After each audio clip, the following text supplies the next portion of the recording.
Assalamualaikum. Okey, salam sejahtera. Depan saya ni ada beberapa ekor.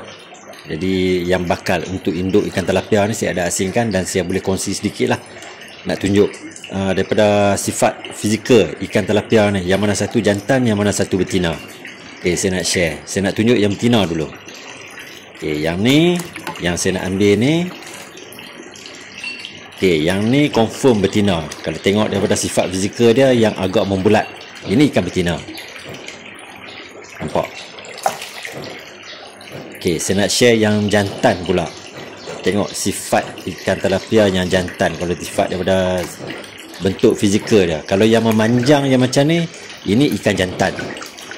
Confirm, ini memang ikan jantan. Kalau kita tengok daripada alat kelamin pun memang dah nampak dah. Tapi kalau yang bakal untuk induk ikan tilapia ni, kadang-kadang kita tak berapa pasti daripada alat kelamin tu. Jadi kita tengok daripada bentuk fizikal ikan tilapia ni. Okey, saya nak ambil yang betina.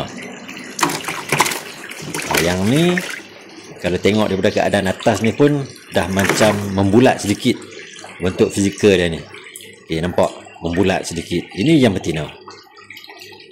Dia membulat sedikit kalau bentuk dia tu. Okey, yang ni jantan.